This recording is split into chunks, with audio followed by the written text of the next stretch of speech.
आइए हरीश भाई, जी। ये है वो मकान।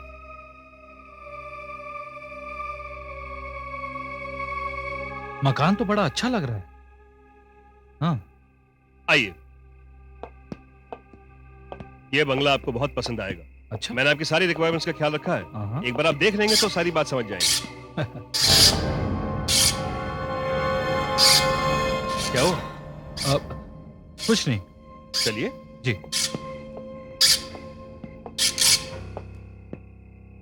आइए। हाँ हाँ।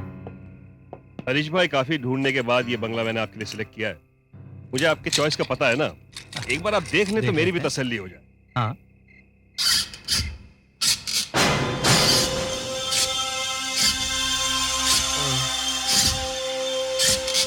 ये आपको पसंद आना ही चाहिए।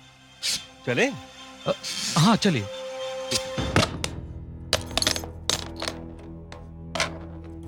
आइए हरीश जी। हाँ जी, हाँ जी। आइए। बहुत अंधेरा है यहाँ पर। हाँ?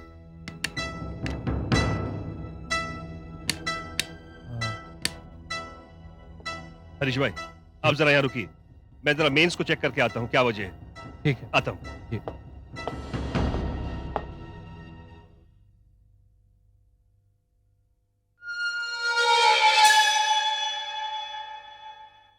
कौन? विनोद भाई? विनोद भाई, कहाँ हैं आप? विनोद भाई?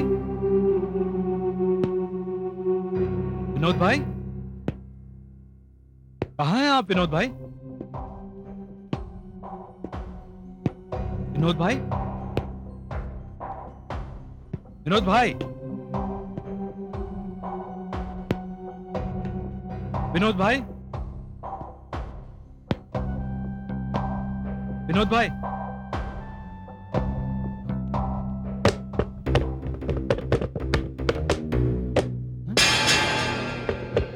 कौन है?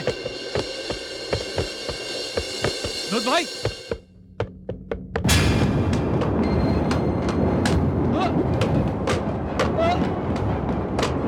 नहीं, अरे बचाओ, बचाओ, विनोद भाई, बचाओ, अरे कोई बचाओ, बचाओ, बचाओ मुझे, नहीं, नहीं, नहीं, नहीं, नहीं, नहीं,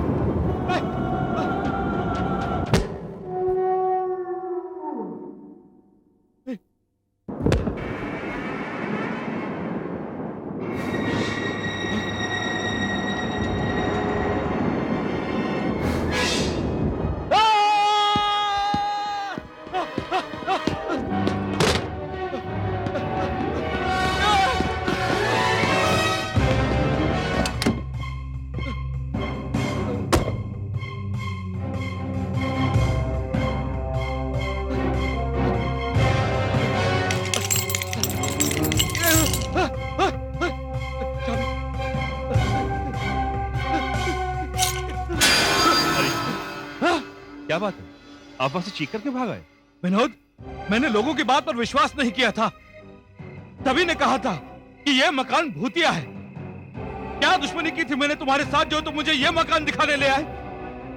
यह मकान नहीं, शमशान घाट है, शमशान घाट। वहां पंखे पे लाश लटकी हुई है। मुझे यह मकान नहीं खरीदना है, नहीं खरीदना है मुझे यह मकान। कमाल करते हैं हरीश भाई, मैंने तो वहां कोई लाश नहीं देखी। तुम कैसे देखोगे?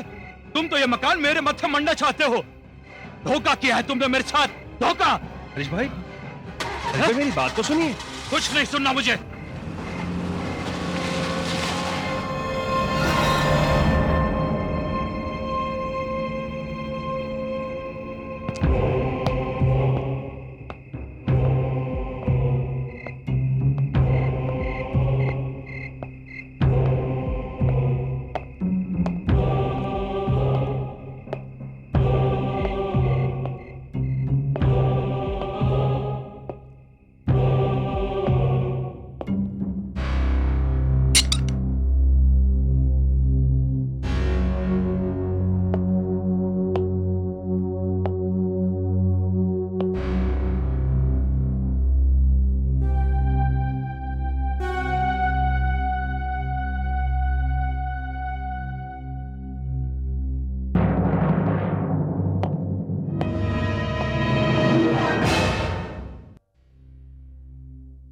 अरे क्या हुआ?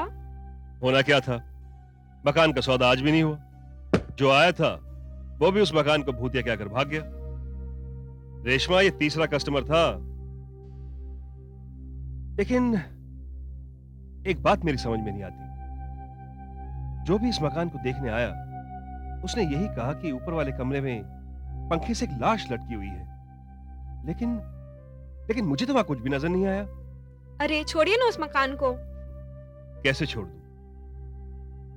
तुम तो जानती हो रेशमा, पूनम की एक माँ है, उसके 2 छोटे छोटे भाई हैं और उन लोगों की माली हालत भी ठीक नहीं है।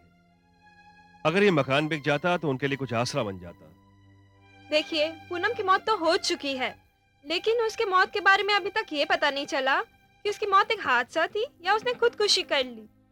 लेकिन हैरानी की बात तो ये है कि उसकी मौत उस मकान में नहीं, किसी और जगह हुई थी। तो फिर लोग उस मकान को भूतिया क्यों समझ रहे हैं? इसका जवाब जानने के लिए हाँ? तुम्हें पूनम की जिंदगी में उतरकर देखना होगा। इसका जवाब जानने के लिए तुम्हें पूनम की जिंदगी में उतरकर देखना होगा।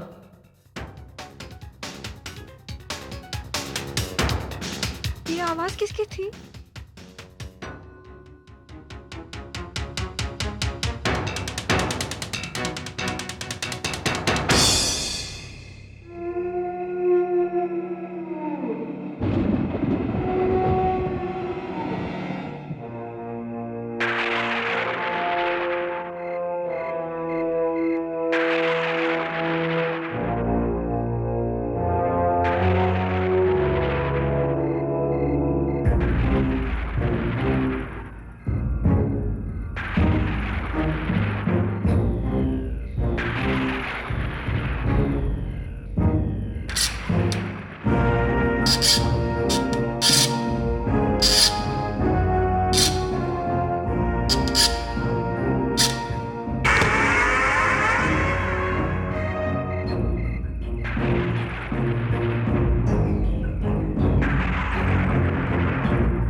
विनोद, आओ, मैं तुम्हारा ही इंतजार कर रही थी।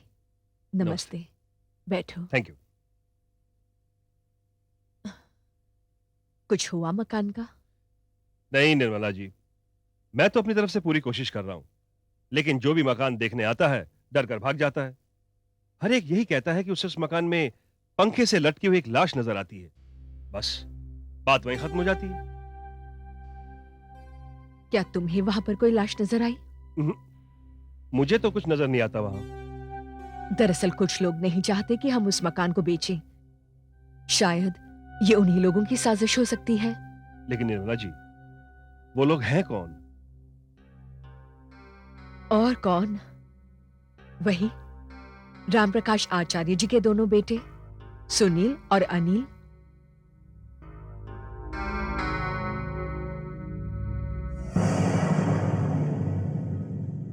अरे किससे मिलना है आपको? अरे अरे साहब, क्या कर रहे हैं आप अंदर नहीं जा सकते ऐसे। अरे मुझे बताइए तो। अरे कैसे जा रहे हैं आप? अरे रुकिए, आप ऐसे जा नहीं सकते सर। कहिए। मैं सुनील आचार्य हूं और ये है मेरा छोटा भाई अनिल। हम दोनों राम प्रकाश आचार्य के बेटे हैं। ऐसे ही बैठिए।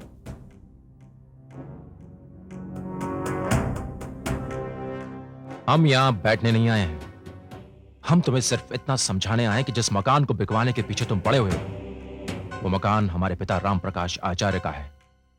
जी नहीं, दरअसल वो मकान राम प्रकाश आचार्य ने पूनम के नाम से खरीदा था और पूनम ने अपने मरने से 1 महीना पहले उसे अपनी मां यानी निर्मला देवी के नाम कर दिया था।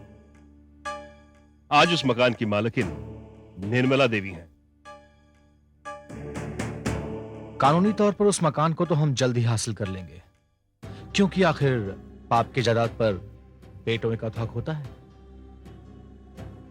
मुझे लगता है आप कानूनी लड़ाई हार जाएंगे। हम हारे चाहे जीते, लेकिन तुम इस सौदे से अपना हाथ खींच लो, इस मामले से अलग हो जाओ, वरना वरना मिस्टर विनोद, इसका अंजाम अच्छा नहीं होगा।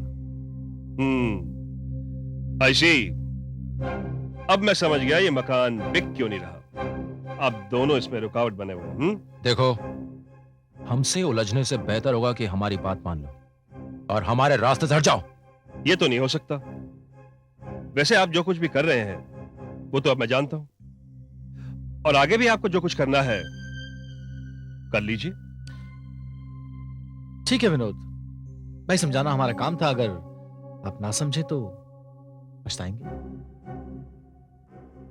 चले नील।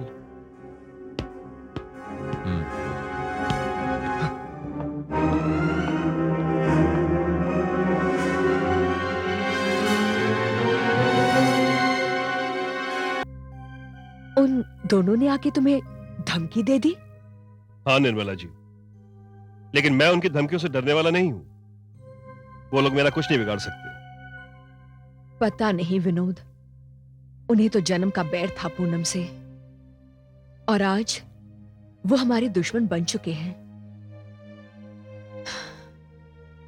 ये सब राम प्रकाश आचार्य जी के मरने के बाद हुआ है। अगर आज वो जिंदा होते तो ये कभी ना होता।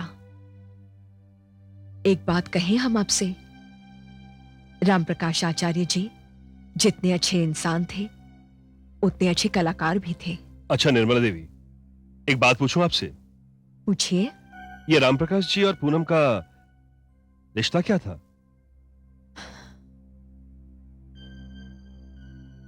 अब क्या नाम दूं उस रिश्ते को?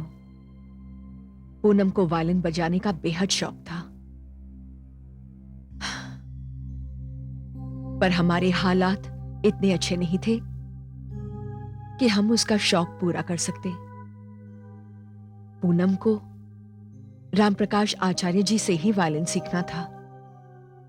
उसी ने मुझसे कहा कि उनकी वो पहली मुलाकात कैसे हुई।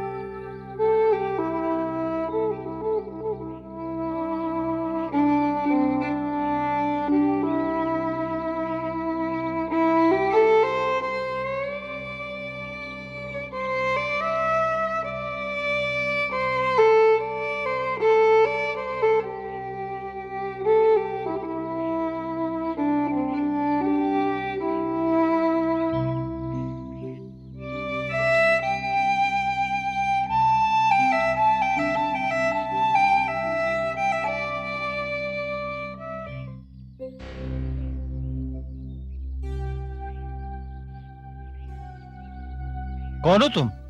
हाँ मैं तुमसे पूछ रहा हूं, कौन हो तुम? जी जी मैं हूँ।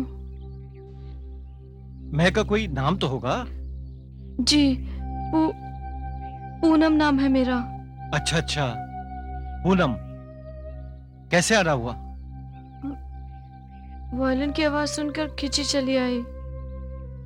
माना कि बंगले का गेट खुला है, लेकिन अंदर आने से पहले इजाजत तो लेनी चाहिए थी। जी जानती हूँ कि गलती हो गई, माफ कर दीजिए प्लीज। सचमुच वैसी हो जैसी दिखाई दे रही हो। आने की वजह? सच पूछिए तो पिछले कई दिनों से मैं छुप छुप कर आपको वायलिन बजाते हुए देख रही थी। मैं आपसे वायलिन बजाना सीखना चाहती हूँ, पर आप तो बहुत बड़े कलाकार हैं ना। तुम वायलिन बजाती हो? जी, बस यूं ही। ठीक है, आओ। हाँ? आओ।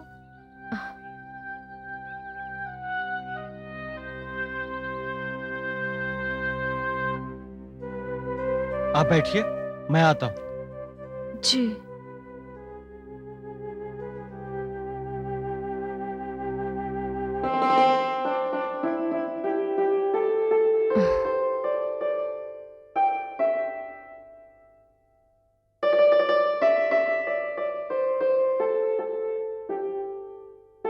ये लो, जी।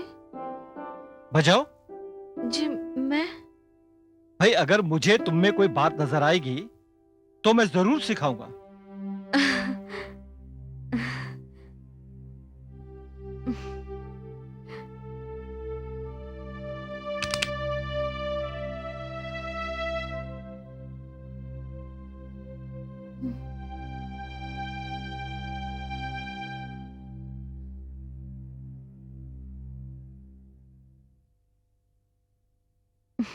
हम्म।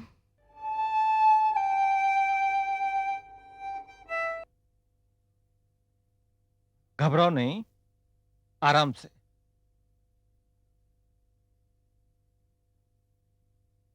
बजाओ।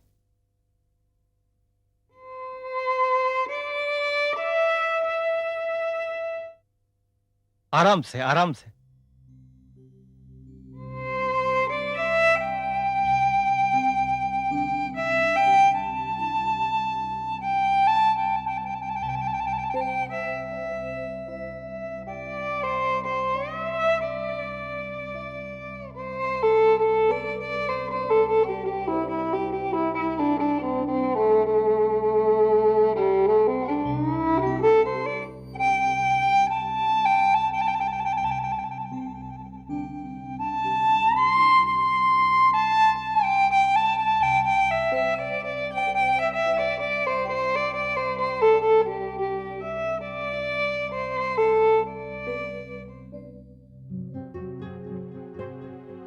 क्या हुआ?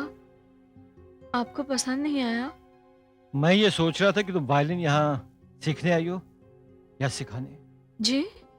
तुम बहुत अच्छा बजाती हो। इसका मतलब आप मुझे वायलिन बजाना सिखाएंगे? जरूर। कमला देवी, एक बात पूछूं आपसे? पूछिए। ये रामप्रकाश जी और पूनम का रिश्ता क्या था?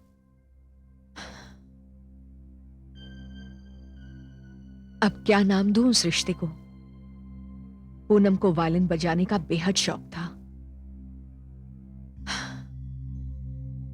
पर हमारे हालात इतने अच्छे नहीं थे कि हम उसका शौक पूरा कर सकते। पूनम को रामप्रकाश आचार्य जी से ही वायलिन सीखना था।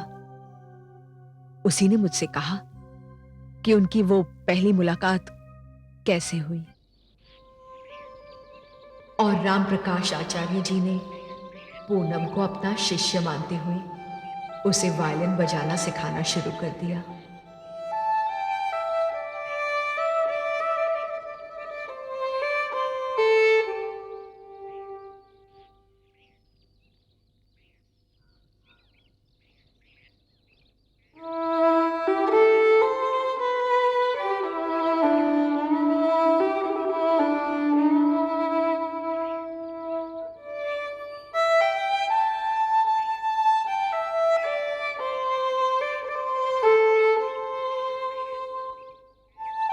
पूनम बहुत अच्छा वायलिन बजाने लगी थी। वो तो कई संगीत सभाओं में रामप्रकाश जी के साथ जाने भी लगी। वो उनके बहुत करीब आ गई थी। शायद संगीत की दुनिया एक ऐसी दुनिया है जहां छोटे बड़े, ऊंच नीच, जात पात और उम्र का भी कोई लिहाज नहीं होता, और यही पूनम के साथ हुआ। उम्र के फर्क के बावजूद राम प्रकाश और पूनम प्यार के रिश्ते में बंध गए। पूनम मुझसे कोई बात नहीं छुपाती थी। राम प्रकाश जी के उस हर मुलाकात का हाल वो मुझे सुनाती।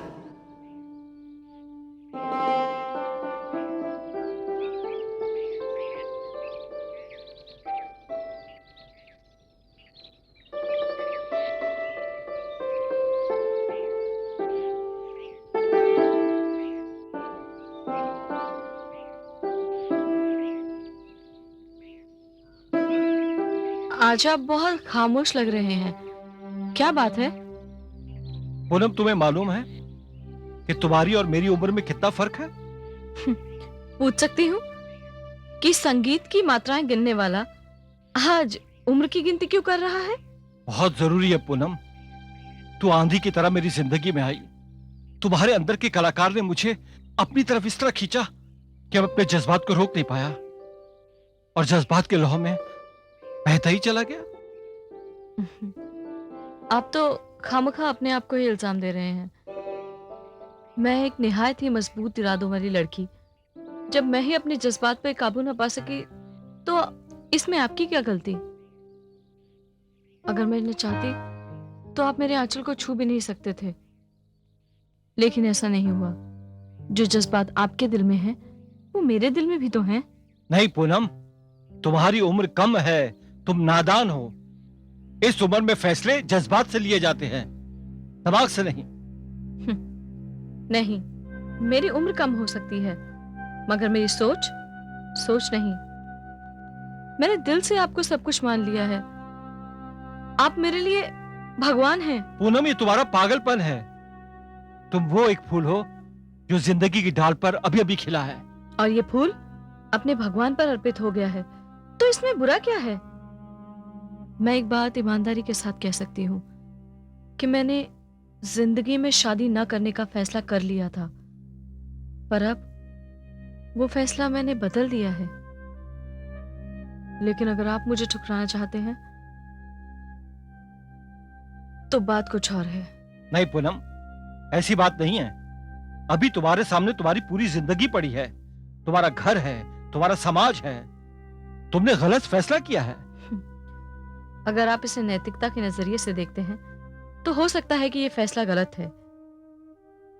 वैसे भी इस फैसले से मेरी माँ भी खुश नहीं है। उन्होंने मेरे सामने एक शर्त रखी है, या तो मैं आपका साथ छोड़ दूं या अपना घर। क्या? हाँ, मैंने अपना घर छोड़ दिया है। लेकिन आप चिंता मत कीजिए, मैं आपके ऊपर बोझ नहीं बनूंगी। बोझ?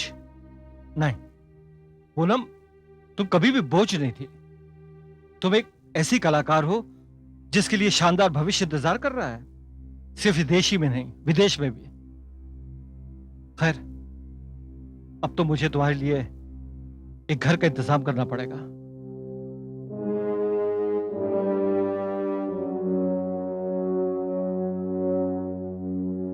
ये वही वायलिन है जिसे राम प्रकाश जी ने उसे सिखाते सिखाते दिया था, और वो घर जिसे उन्होंने खरीद कर दिया था। वैसे मानो तो उस घर पर मेरा कोई अधिकार नहीं है, पर न जाने क्यों अपनी मौत के 1 महीना पहले पूनम ने उसे मेरे नाम कर दिया था। लेकिन निर्मला जी, एक बात समझ में नहीं आती। जब आप और सारी दुनिया राम प्रकाश जी और पूनम के रिश्ते की सच्चाई को जानती थी, और यह फैसला भी तो खुद पूनम का अपना था, तो फिर उसने खुदकुशी क्यों की? ये तो शायद पूनम ही बता सकती थी। लोग तो उसे चैन से जीने भी नहीं दे रहे थे।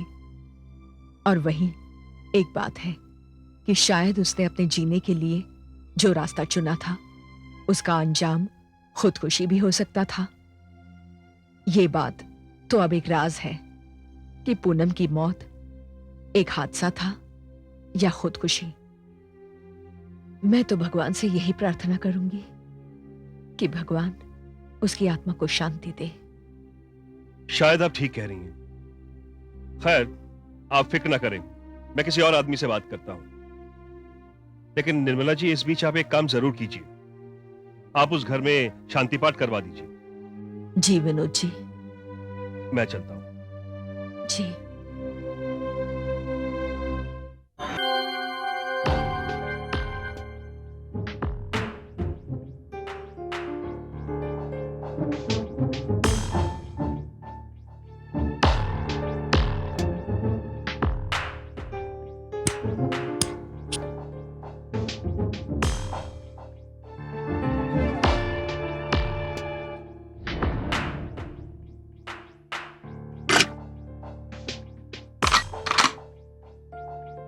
देखा भैया, किस तरह से बात कर रहा था वो इडियट एजेंट।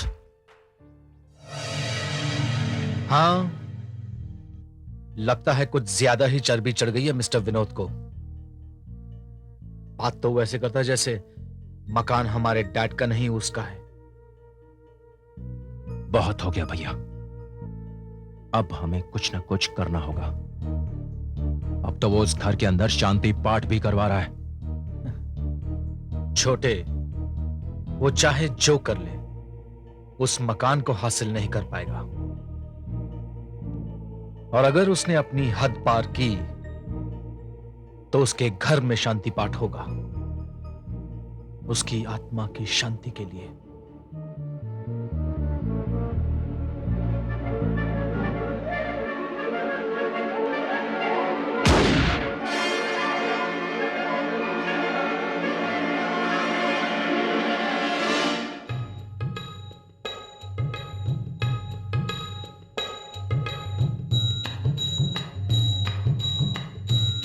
हवन की तैयारी हो गई है, शुरू करें?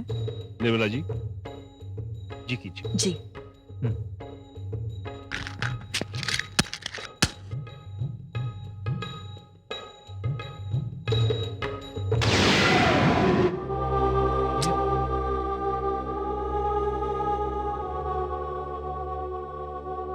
कोई बात नहीं पंडित जी, एक और जला लीजिए।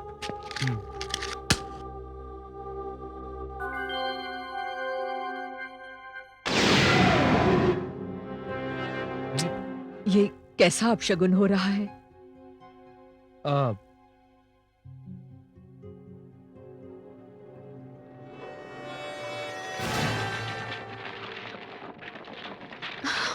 ये छोड़ा।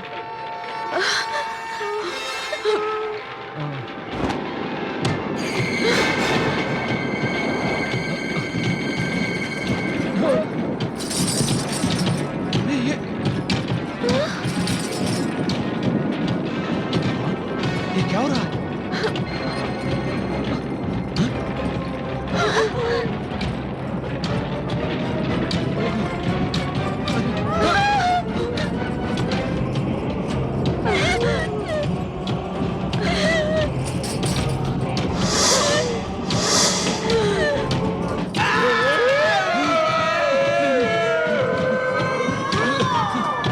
लगता है यहाँ कोई प्रेत आत्मा रहती है। मैं यहाँ नहीं रुक सकता। नहीं, मैं यहाँ नहीं रह सकता। नहीं, मैं यहाँ नहीं रह सकता। मैं नहीं रुक सकता। अरे राम, राम, राम, राम, राम, राम। विनोद जी, मैं भी यहाँ नहीं रह सकती। चलो चलो बच्चों। निर्मला जी, निर्मला जी,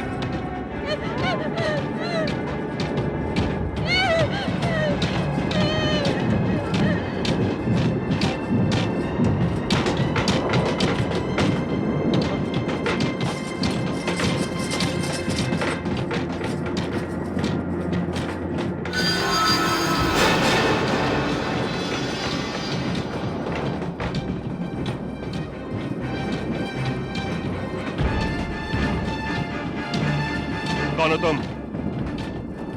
कौन हो तुम? मैं कहता हूं बंद करो ये सब।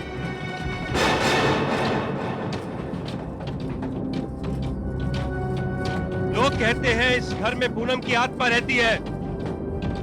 अगर ये बात सच है तो मेरे सामने आओ।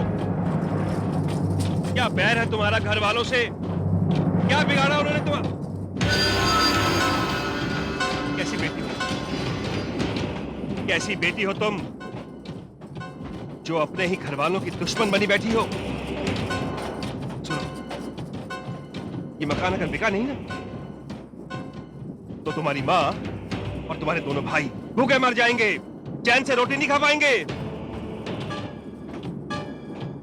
और अगर कहीं तुम ये समझ रही हो कि सौदे के पीछे मेरा कोई अपना स्वार्थ है तो गलत है।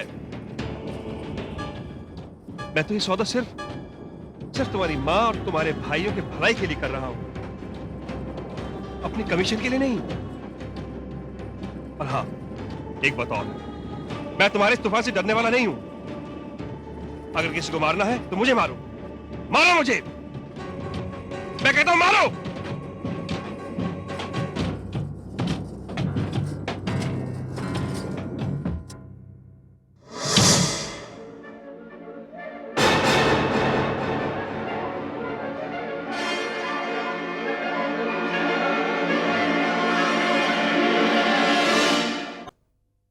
अरे, आप तो शांति पाठ में गए थे, इतनी जल्दी कैसे लौट आए? शांति पाठ भंग हो गया रेशमा। भंग हो गया? हाँ, वो कैसे? जैसे ही पंडित ने पूजा शुरू की, वहां एक ऐसा भयानक तूफान आया कि घर की बुनियाद हिलकर देखते ही देखते हर चीज तहस नहस हो गई। नहीं रेशमा नहीं, ऐसा भयानक माहौल मैंने पहले कभी नहीं देखा था। फिर क्या, पंडित तो डरकर भाग गया और निर्मला जी भी अपने बच्चों को लेकर वहां से निकल गई।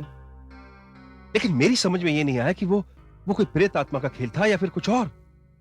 मैंने तो ललकारा भी कि अगर वो पूनम की आत्मा है तो मेरे सामने आए। और फिर वहां मैंने पर्दे के पीछे एक औरत का साया देखा भी था, लेकिन फिर अचानक वो साया गायब हो गया और फिर से सारा माहौल शांत हो गया।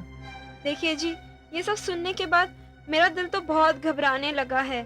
अब आप इस मामले से अपने आप को अलग कर लीजिए। जब पंडित जी और निर्मला जी वहाँ से भाग गई तो आपको वहाँ रुकने की क्या जरूरत थी? अगर आपको कुछ हो जाता तो मेरा कौन है आपके सिवा? लेकिन रेशमा तुम... लेकिन कुछ नहीं, आपको मेरी कसम, अब आप उस घर के बारे में नहीं सोचेंगे। रेशमा, तुम तो जानती हो ये सब मैं पूनम और उसके दोनों छोटे भाइयों के लिए कर रहा हूँ। देखिए, हमदर्दी जताना कोई बुरी बात नहीं है, लेकिन खुद की जान पर बनाए ऐसी हमदर्दी का क्या फायदा? नहीं, आप अभी जाके निर्मला जी से कह दीजिए कि वो ये काम किसी और से करवा दे। ठीक है, मैं एक बार निर्मला जी से जाकर जरूर मिलूंगा। नहीं विनोद, अब तो मैं भी तुमसे यही कहना चाहूंगी कि भूल जाओ उस मकान के बारे में। उस मकान से हमारा कोई लेना देना नहीं है। आज जो मेरी आंखों ने देखा वो क्या था? ये तो बस भगवान ही जानता है। लोग तो ठीक ही कहते थे, जिनकी अकाल मृत्यु होती है उनकी आत्मा भटकती रहती है। हमने तो काफी प्रयास किए शांति पाठ करने के, पर वहां शांति पाठ नहीं हो सका। वहां का भयानक मंजर देखकर तो मैं डर गई थी, मैं भूल चुकी थी। विनोद जी, आपने भी तो अपनी तरफ से कोशिश की थी। भूल जाइए उस मकान को, भूल जाइए। मैं नहीं चाहूंगी कि मेरी हमदर्दी जताने में आपकी जिंदगी पर कोई आंच आ जाए। शायद अब ठीक कहने निर्मला जी, लेकिन एक बात मैं आपसे कहना चाहूंगा। आप कभी भी अपने आप को अकेला मत समझिए, मैं हर वक्त आपके साथ हूं। अच्छा, मैं चलता हूं। नमस्ते।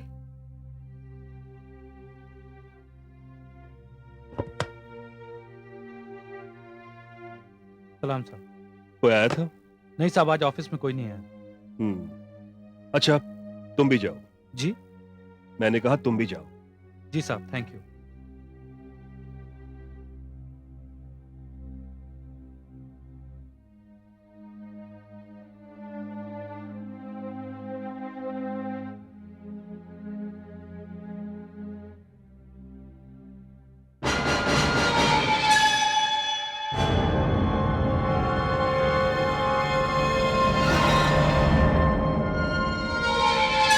कौन हो तुम? मैंने पूछा कौन हो तुम, और अंदर कैसे आ गई? मैं अपनी मर्जी से कहीं भी आ सकती हूँ और कहीं भी जा सकती हूँ। ये मेरे सवाल का जवाब नहीं है। मैंने तुमसे पूछा कौन हो तुम और तुम अंदर कैसे आई? लगता है तुम्हारा गुस्सा अब तक शांत नहीं हुआ। देखो, इससे पहले कि मैं कुछ कर बैठूं, तो मुझे ये बताओ कि तुम हो कौन?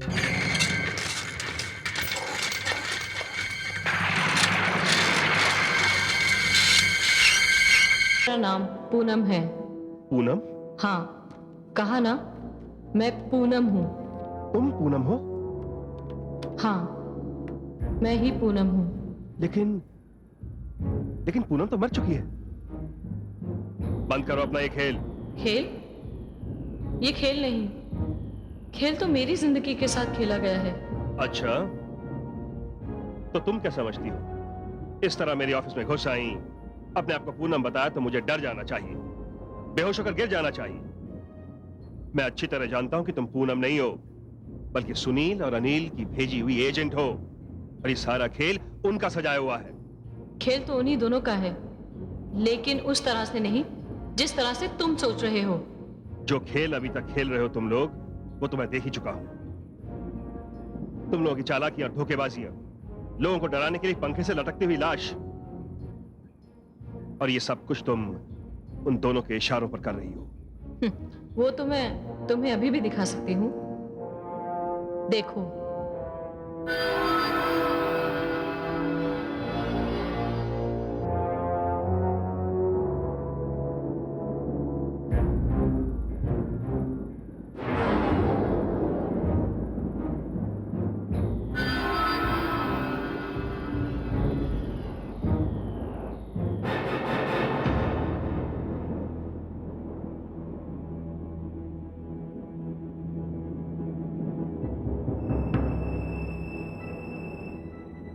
ये सुनो, ये तुम क्या कर रही हो? देखो देखो, ये चालाकी मुझसे नहीं चलेगी। सुनो, ये क्या कर रही हो तुम?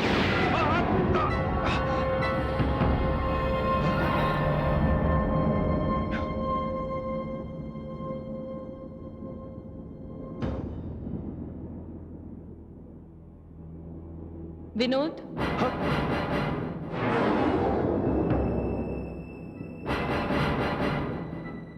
यानी तुम? हाँ हाँ विनोद, मैं पूनम हूँ, जिंदा नहीं, एक आत्मा। लेकिन लेकिन ये सब कुछ जो हो रहा है, वो क्यों, किस लिए? देखो विनोद, मेरा मकसद तुमको या किसी को डराना नहीं है, और ना ही मेरा मकसद पूजा में विघ्न डालना था। मैं तो सिर्फ ये बताना चाहती हूँ कि मेरी मौत ना तो कोई हादसा था, ना खुदकुशी। मेरा कत्ल किया गया है। क्या? हाँ, मेरा खून किया गया है विनोद। खून? हाँ, और मैं भटक रही हूँ इंसाफ के लिए, और तुम्हें मुझे इंसाफ दिला सकते हो विनोद। तुम्हें मेरी मदद करनी होगी। मेरी माँ ने तुम्हें बता दिया होगा कि मेरा और राम प्रकाश का क्या रिश्ता था। अब मैं तुम्हें बताती हूँ कि मेरे साथ क्या हुआ, मेरे और राम प्रकाश के उस संबंध का क्या अंजाम हुआ। ये तुम क्या कह रहे हो? मॉम, जिसे हम शिष्य और गुरु का रिश्ता कहते थे ना, अब वो नहीं रहा। अरे मॉम, मुझे तो खबर मिली है कि डैड ने पूनम को एक मकान खरीद कर दिया है। बेटा देखो, ऐसा नहीं हो सकता। पूनम अब पहले वाली पूनम नहीं रही है। अब वो मशहूर कलाकार बन चुकी है। उसके स्टेज पर अपने प्रोग्राम्स होते हैं। वो इतना पैसा कमा रही है, तो फिर उसे क्या पड़ी है कि वो किसी से मकान लेगी? बस माँ, आप में यही बुराई है कि आपको किसी और में बुराई नजर आती ही नहीं है। डैड और पूनम का रिश्ता दुनिया से छुपा नहीं है। अरे लोग तरह तरह की बातें कर रहे हैं। पूनम ने घर क्या छोड़ा, डैड ने उसे मकान ले दिया। देखो बेटा, तुम्हारे पिताजी एक बहुत बड़े कलाकार हैं। वो इतने अच्छे कलाकार हैं कि उनके गुण से कोई भी प्रभावित हो सकता है। अब मुझे देखो,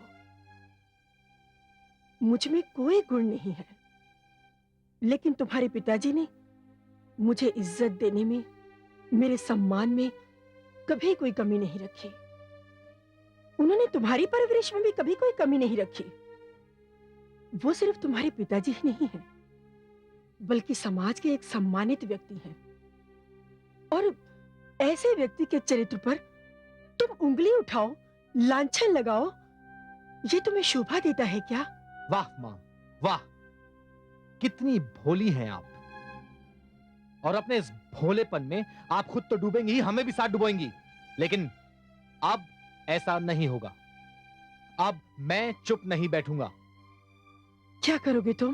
मैं कुछ भी करूं, मगर आप कुछ नहीं बोलेंगी, आप चुप रहेंगी। क्योंकि अगर आपने कुछ कहा या आपने कुछ किया तो मुझसे बुरा कोई नहीं होगा।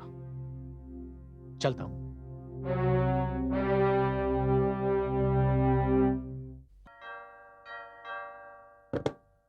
नमस्ते मैम साहब। नमस्ते।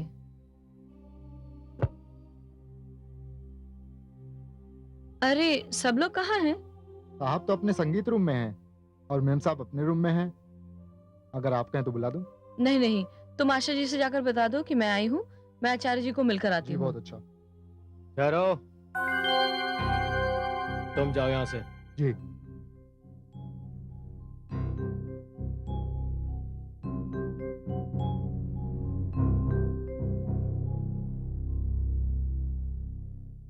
क्या बात है? एक घर पर तो कब्जा कर चुकी हो, अब इस घर को भी हासिल करना चाहती हो? ये क्या कह रहे हो तुम? मैं जो कह रहा हूं सच कह रहा हूं।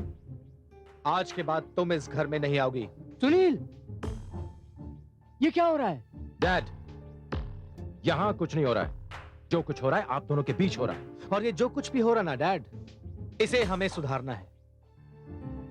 ये आज के बाद इस घर में नहीं आएगी और बेहतर होगा कि आप इससे खुद कहें कि ये आज चली जाए और इस घर में फिर कदम ना रखे। ये घर मेरा है, मैं इस घर का मालिक हूं।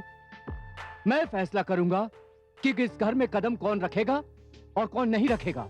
नहीं डैड, अब ये फैसला आप नहीं हम करेंगे। अरे तू कैसी बेशरम औरत है, तेरी वजह से इस घर में महाभारत छिड़ गया है और तू अब तक यहाँ खड़ी है। अरे जा यहाँ से। बिमला, तू इस घर की नौकरानी है, तेरा जो काम है सिर्फ वही कर। चल जा यहाँ से। अरे मीम साहब, आपको जिसे इस घर के बाहर कर देना चाहिए उससे तो आप कुछ कह नहीं रही, सिर्फ मुझे को डांट रही है। मैंने जो कहा इस घर की भलाई के लिए कहा। बिमला, इस घर की भलाई हम तुमसे ज्यादा अच्छी तरह समझते हैं। तुम जाकर चुपचाप अपना काम करो। जाओ यहाँ से। तू यहाँ से जाती है या नहीं? मैं जा रही हूँ। नहीं पूनम, पूनम यहाँ से नहीं जाएगी। वो हमारी मेहमान है, हमने उसे डिनर पर बुलाया है। नहीं आचार्य जी, मेरा अब यहाँ रुकना मुनासिब नहीं। प्लीज आप मुझे जाने दीजिए। पूनम, पूनम मेरी बात सुनो।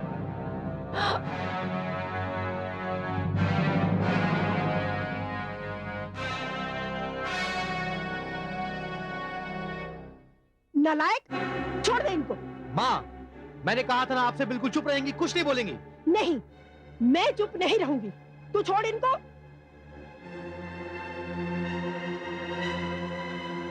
आशा, इन्हें कुछ मत कहो। कसूर इनका नहीं है, कसूर तो हमारा है जो ऐसे सपोलों को पाल पोस कर बड़ा किया है। इन्होंने घर में जो आज हरकत की है वो कल बाहर जाकर भी करेंगे, तो हमारी क्या इज्जत रहेगी? डैड, अपनी इज्जत आपने खुद गंवाई है। ये तू कह रहा है निकम्मे, जो खुद कोई काम धाम नहीं करता, सिर्फ आवारागर्दी करता है, रंगरलियां मनाता है। इतना जवान जहान हो गया और अभी तक बाप के टुकड़ों पर पल रहा है।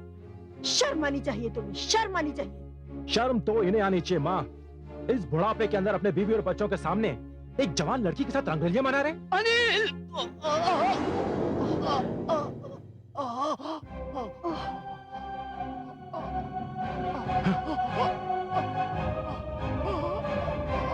अरे आपको क्या हो गया?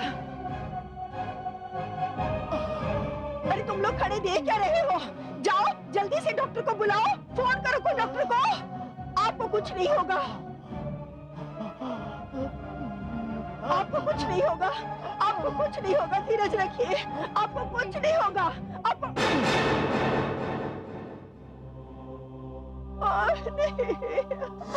और इसमें मैं भी अपने आप को जिम्मेवार मानती हूँ।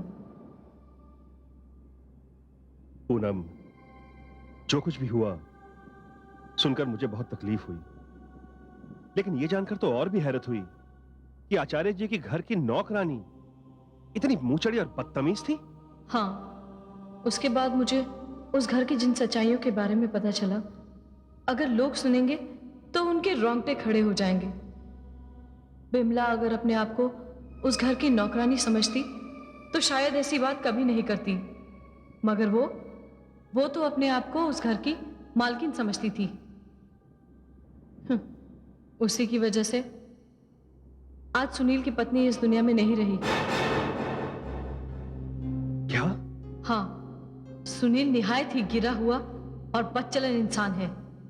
उसने अपनी बीवी को कभी वो दर्जा नहीं दिया जो उस बेचारी को मिलना चाहिए था। उसके तो बिमला के साथ नाजायज संबंध थे। ये बात उस दिन की है जिस दिन सुनील की पत्नी अपने मायके गई हुई थी।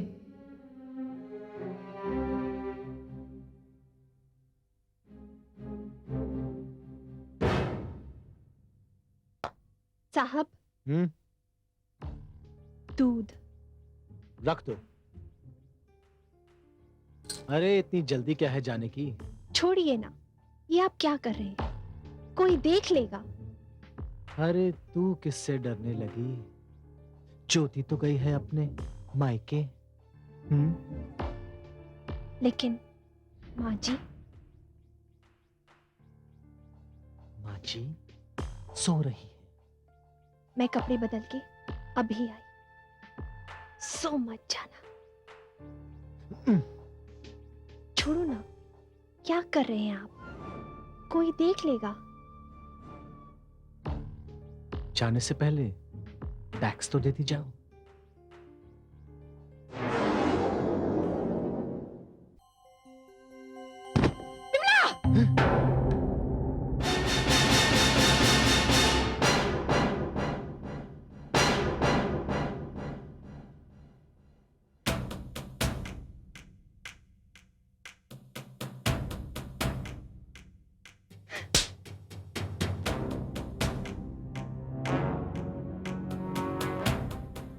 बेशरम औरत, तेरी इतनी हिम्मत! ज्योति, वो तुम्हारी फ्लाइट? हाँ, मेरी फ्लाइट डिले हो गई थी और बाद में कैंसिल। मगर यहाँ सब क्यों आ रहे हैं? हाँ? ज्योति जरा आहिस्ता बोलो, लोग सुन लेंगे। कोई सुन लेगा? मैं चाहती हूँ ना तुम्हारी ये घिनौनी हरकत सारी दुनिया देखे। पता नहीं क्या हो रहा है इस घर में और कब से ये गंदा खेल चल रहा है। अच्छा तो ये होगा कि आप चुप हो जाएं, वरना तू मुझे कह रही है चुप होने के लिए? तू? मैं अभी जाके पापा जी से कहती हूँ और तुझे तेरी औकात दिखाती हूँ। मैं अभी कहती हूँ पापा जी से। मैं अभी बुलाती हूँ पापा जी को। सुनो ज्योति, तुम कुछ नहीं कहोगी। तुम कुछ नहीं कहोगी। चुप चुप रहो ज्योति, चुप रहो। तुम कुछ नहीं बोलोगी। मैं अपना हाथ तब तक नहीं हटाऊंगा। सुना तुमने? तुम कुछ नहीं बोलोगी, चुप रहोगी। चुप।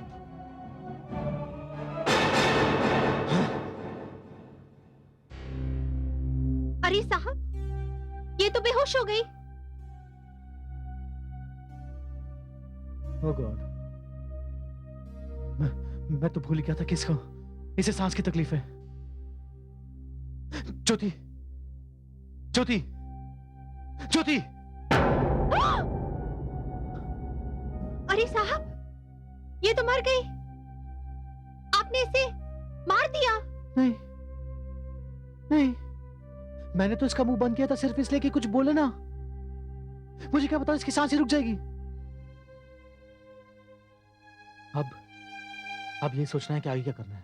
साहब जी, हमने तो कुछ नहीं किया। अब इस झंझट से आप ही निपटिए।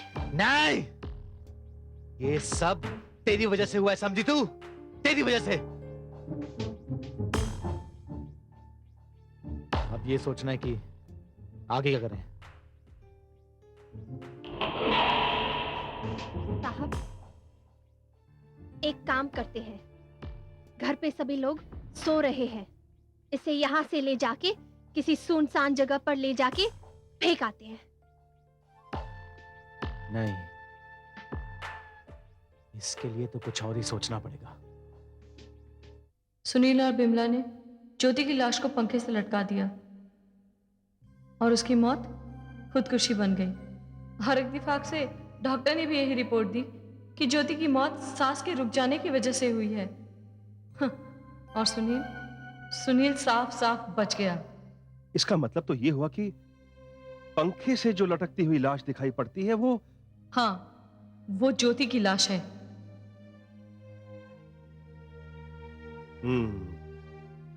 मगर पूनम, तुम मुझे ये बताओ कि तुम्हारे साथ क्या हुआ?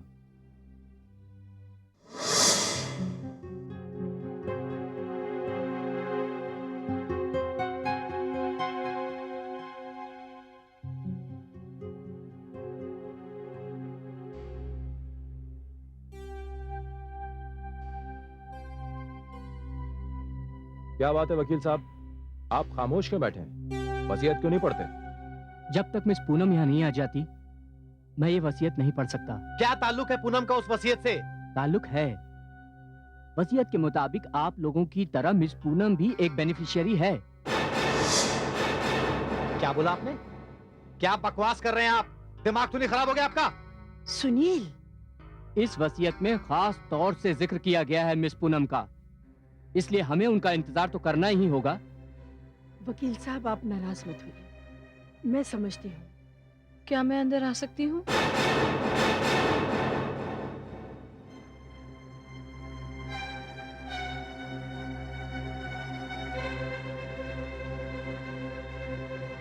आओ पूनम।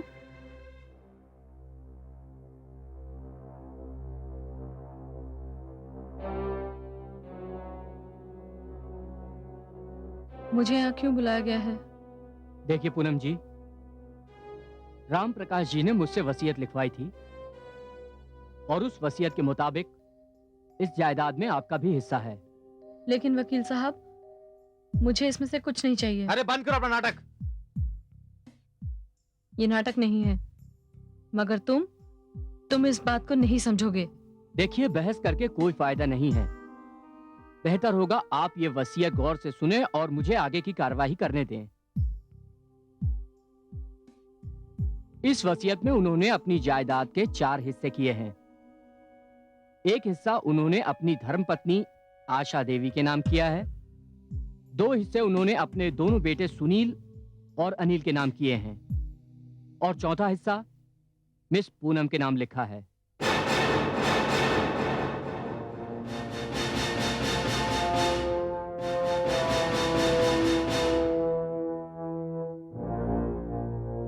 ये वसीयत यहाँ पढ़ने की एक खास वजह यह है कि आचार्य जी यहाँ एक संगीत विद्यालय बनाना चाहते थे। मेरा मतलब है इस बंगले को संगीत विद्यालय में तब्दील करना चाहते थे, इसलिए उन्होंने ये बंगला मिस पूनम के नाम लिखा है।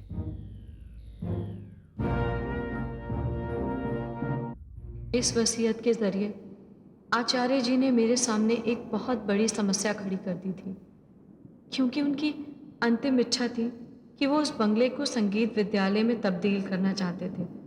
और उनकी अंतिम इच्छा का सम्मान करते हुए मैंने उस बंगले की जिम्मेदारी अपने हाथ में ले ली। मगर उस बंगले में मेरे खिलाफ एक साजिश हो रही थी। हालांकि रामप्रकाश जी ने अपने दोनों बेटों के लिए काफी जायदाद छोड़ रखी थी, लेकिन न जाने क्यों उनके बेटे उनकी अंतिम इच्छा को पूरी ही नहीं होने देना चाहते थे। और फिर एक दिन अनिल और सुनील ने अपनी माँ को बहला फुसलाकर उन पेपर्स पर साइन करवा लिया और उस घर की पावर ऑफ अटॉर्नी अपने नाम लिखवा ली। हमारा इस एपिसोड का प्रश्न है, सुनील और अनिल को किसकी चिट्ठी मिलती है और वो कब लिखी गई थी? प्रश्न एक बार फिर, सुनील और अनिल को किसकी चिट्ठी मिलती है और वो कब लिखी गई थी? आपके उत्तर हमें एक प्रतियोगिता पोस्ट कार्ड पर अगले शनिवार तक मिल जाने चाहिए। प्रतियोगिता में हमारे निर्णायक मंडल का निर्णय अंतिम एवं सर्वमान्य होगा। विजेताओं को मिलेगा डाबर लाल।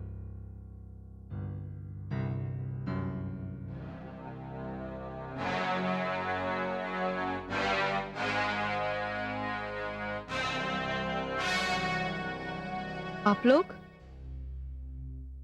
क्या बात है? पूनम जी, हम आपसे माफी मांगने आए हैं। माफी? माफी किस बात की? जो सलूक हमने आपके साथ किया उसके लिए। जो बेइज्जती की हमने आपकी, उसके लिए। हमने आपको बहुत जलील किया, न जाने क्या क्या उल्टे सीधे इल्जाम लगाए आप पर। देखो, तुम दोनों ने जो कुछ भी किया वो स्वाभाविक था, उसमें गलती मेरी भी थी। लेकिन जिस तरह का बर्ताव तुम दोनों ने आचार्य जी के साथ किया वो मैं कभी नहीं भूल सकती, और उसके लिए आचार्य जी की आत्मा भी तुम्हें कभी माफ नहीं करेगी।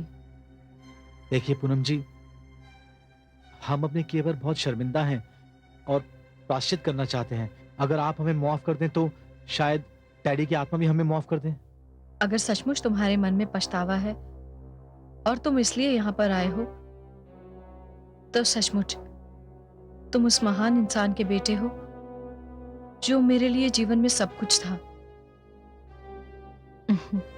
जाओ, मैंने तुम दोनों को माफ किया और भगवान भी तुम्हें माफ करें। पूनम जी, आप सचमुच महान हैं। हमने तो सिर्फ सुना था कि कलाकार महान होता है, और एक महान कलाकार के औलाद होने के बावजूद हमने इस बात को नहीं जाना। आपने हमें मुआफ कर कर हमारा एक बहुत बड़ा बोझ हल्का कर दिया। बस अब हमारी भी यही इच्छा है पूनम जी के पिताजी का संगीत विद्यालय का काम जल्द से जल्द शुरू हो जाए। मम्मी भी यही चाहती है। पूनम जी, कल रात को हम हमारे बंगले पर एक पूजा का आयोजन कर रहे हैं। मम्मी की इच्छा है कि आप जरूर आएं। इसलिए हम आपसे विनती करने आए हैं। मैं आऊंगी, मैं जरूर आऊंगी। कल रात को भूलिएगा नहीं? नहीं, मैं नहीं भूलूंगी, मैं जरूर आऊंगी। नमस्ते। नमस्ते।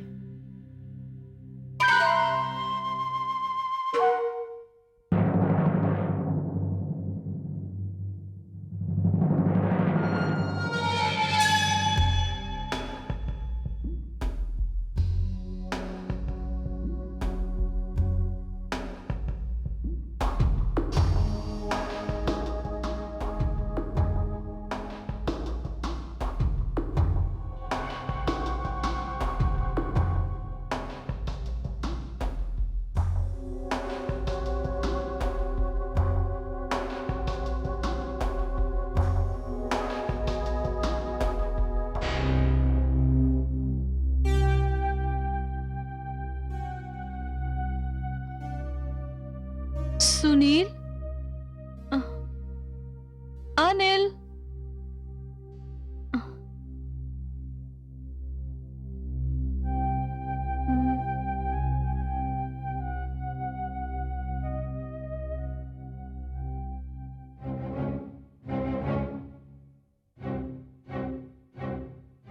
आओ पूनम, आओ। अनिल, ये बंगले में इतना अंधेरा क्यों है? वो अभी अभी लाइट चली गई थी, इसलिए हमने मोमबत्तियां जला दी। ओहो, आप लोगों ने कहा था कि घर में पूजा है, पर यहाँ ना तो पंडित दिखाई दे रहे हैं और ना ही पूजा का सामान। वो बिजली चली गई थी ना, इसलिए हमने पंडित को भी रोक दिया। अच्छा, आशा जी कहाँ हैं? उन्हें जहां पहुंचना था हमने उन्हें पहुंचा दिया। क्या मतलब? वो ऐसा है ना कि वो हमारी माँ है ना, इसलिए हमने उन्हें वृद्धाश्रम भेज दिया। क्या? और देखा जाए तो तुम भी हमारी माँ ही हो, इसलिए अब तुम्हें कहां पहुंचाना है यह फैसला भी हम ही करेंगे। तुम लोग चाहते क्या हो?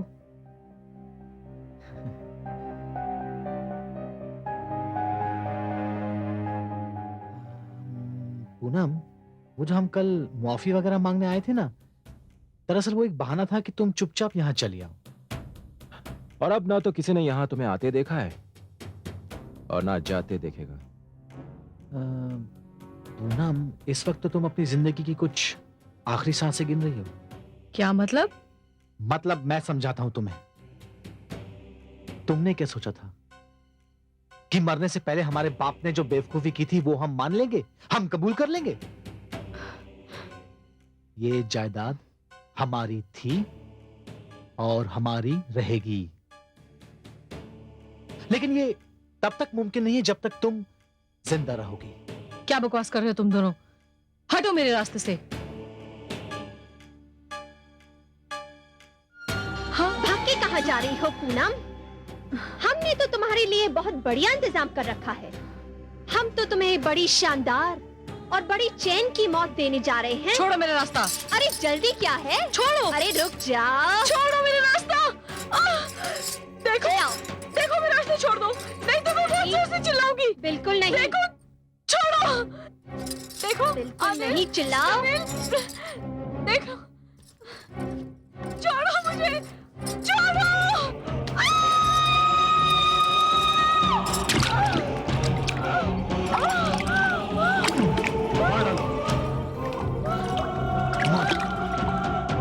हमारा घर था, हमारी जायदाद थी, सब कुछ हमारा है। तू कुछ भी नहीं है, तू कुछ भी नहीं है।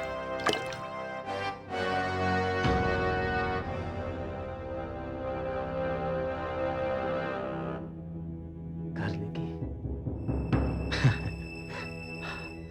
हमारा घर लेगी।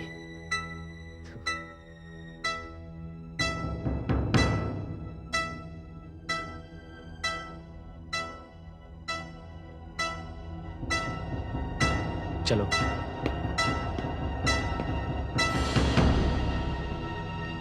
के बाद कुछ लोगों को मेरी लाश झील में मिली, कुछ लोगों ने उसे हादसा समझा और कुछ ने खुदकुशी। ये लोग तो बहुत खतरनाक है पूनम। इन्होंने पहले ज्योति को मारा, राम प्रकाश आचार्य के मौत के जिम्मेदार भी वही हैं, और उसके बाद उन्होंने तुम्हारी हत्या की, और आज तक ये आजाद घूम रहे हैं। हाँ, लेकिन अब वो आजाद नहीं घूम पाएंगे। उन्हें भी बिल्कुल वैसी सजा मिलेगी जैसी मौत उन लोगों ने मुझे दी। विनोद, मैं तुम्हारे पास इसलिए आई हूं ताकि तुम मेरी मदद कर सको। पूनम, मैं तुम्हारी हर तरह से मदद करने को तैयार हूं। अगर तुम चाहो तो मैं आज ही उनके खिलाफ पुलिस में रिपोर्ट लिखवा देता हूं।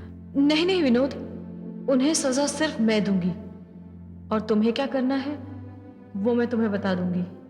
ठीक है, जैसा तुम चाहोगी वैसा ही होगा।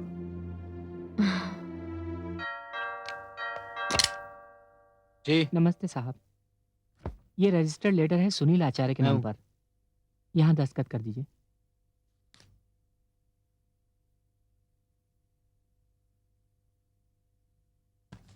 Thank you.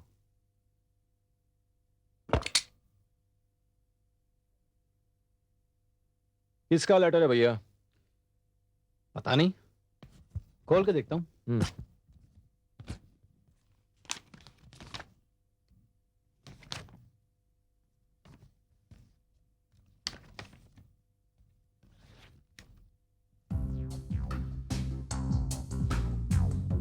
लेटर तो पूनम का है। पूनम का? पर छोटे, इस पर तारीख 25/6/2000 लिखी है। इसका मतलब है वो पूनम के मरने के 1 महीने पहले की तारीख है।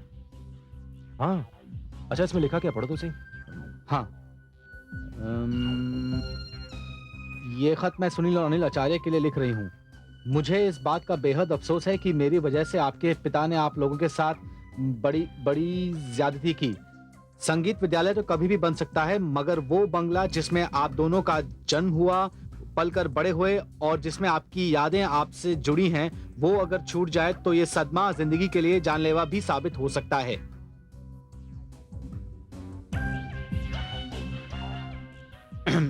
मैंने इस बात को महसूस किया और मैं बार बार शर्मिंदा भी हुई।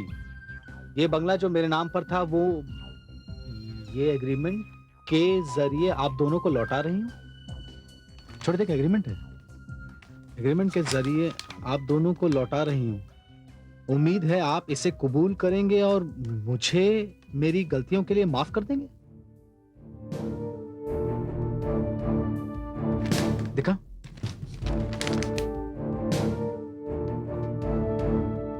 या छोटे, हमने तो पूनम को समझने में गलती कर दी। हाँ भैया, हमने तो खामखा उसे मार डाला।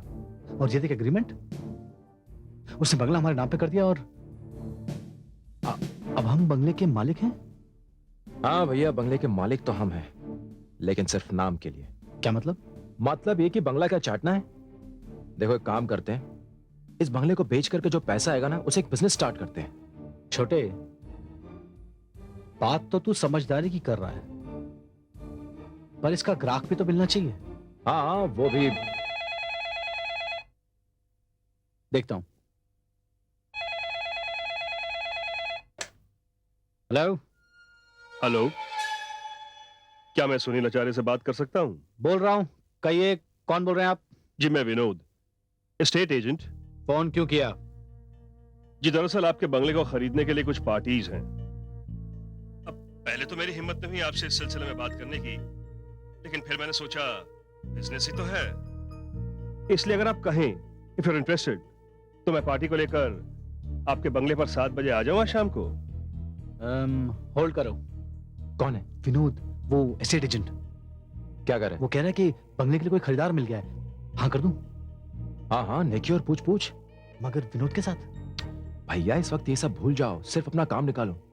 बोल दो। हाँ तो ठीक कह रहा है। विनोद, वो बंगले को बेचने में हम इंटरेस्टेड तो हैं, और अब हम उस बंगले के कानूनी मालिक बन गए हैं, तो कोई अड़चन भी नहीं होगी उसे बेचने के लिए। ठीक है, तो सुनील साहब फिर तो आपको इस बंगले की अच्छी कीमत भी मिलेगी। विनोद, तुम्हारे अंदाज से कितनी कीमत मिल सकती है? यही समझ लीजिए कम से कम 3 करोड़ रुपए। 3 करोड़? जी, और अगर आपको कम लगती है तो बढ़ा भी सकते हैं। नहीं नहीं, बस आप जो मुनासिब समझे वो कीजिए। बस आप पार्टी ले आइए। हाँ लेकिन टाइम को याद रखिएगा, शाम को ठीक 7 बजे। हाँ हाँ समझ गए, 7 बजे। ओके।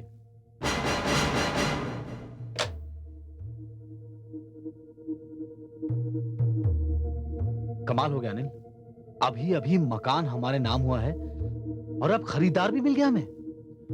कमाल है भैया, लगता है हमारे दिन पलट गए हैं। ठीक है, 7 बजे तैयार रहना। ओके? मैं भी चलूंगी आप लोगों के साथ। तुम क्या करोगे चल के? भैया इन्हें साथ ले लो, औरत साथ रहती है तो अच्छा इंप्रेशन पड़ता है। ठीक है।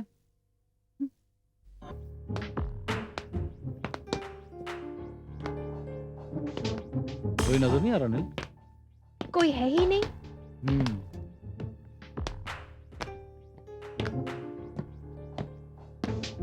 वेलकम वेलकम मिस्टर सुनील, मैं आप ही का इंतजार कर रहा था। भाई कमाल है, आप वाकई वक्त के बहुत पाबंद निकले। ये आपके भाई अनिल हैं, इनसे तो मैं मिल चुका हूं। Nice to see you. Same here. लेकिन ये पिमला है। अच्छा अच्छा, आपकी धर्मपत्नी। मुझे लगता है वो लोग आ गए हैं, आप लोग बैठिए। I just come in a second, excuse me. भैया कम हो या ज्यादा, इस मकान का सौदा कर ही लीजिए। वैसे भी बड़ा मनहूस मकान है हमारे लिए। लेकिन पहले देख तो ले पार्टी क्या बोलती है।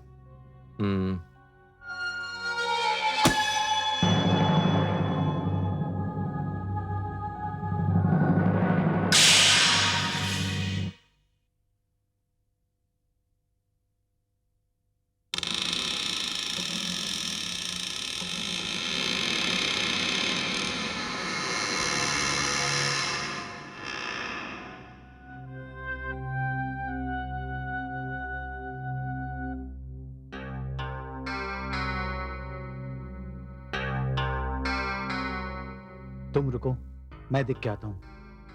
लगता है विनोद कोई खेल खेल रहा है हमारे साथ।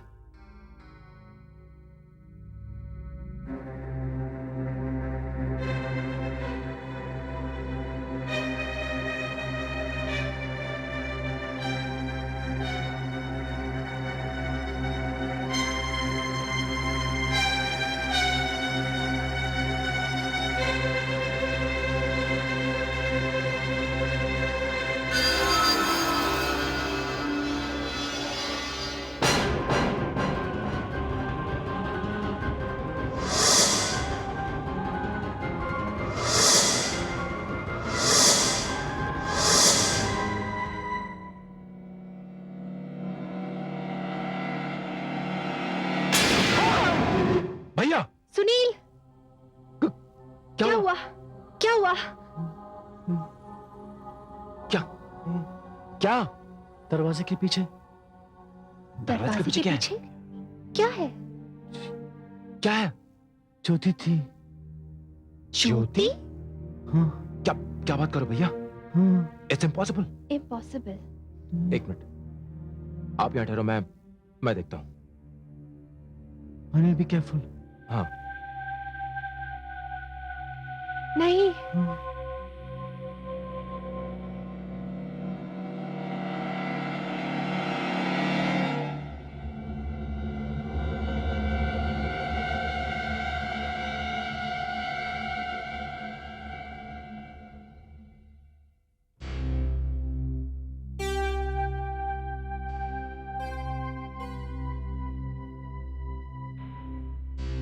भैया अंदर तो कोई भी नहीं है, सब ठीक है। लगता है आपको कोई वहम हुआ है। जो कुछ भी हो, अब हम यहाँ एक पल नहीं रुकेंगे। चलो यहाँ से, चलो। ठीक है भैया।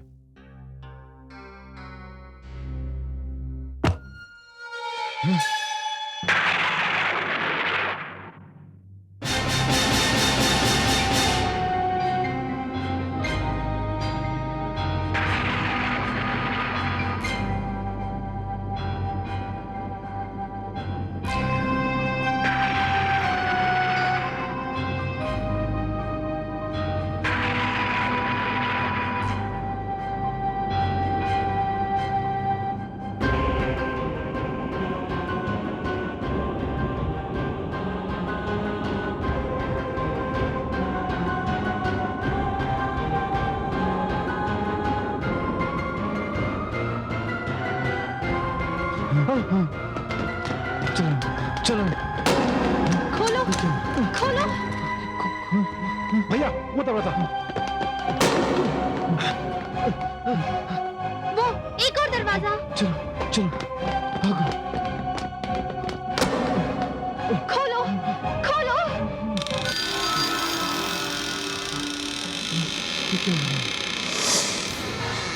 वो देखो। चलो चलो चलो।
Ah!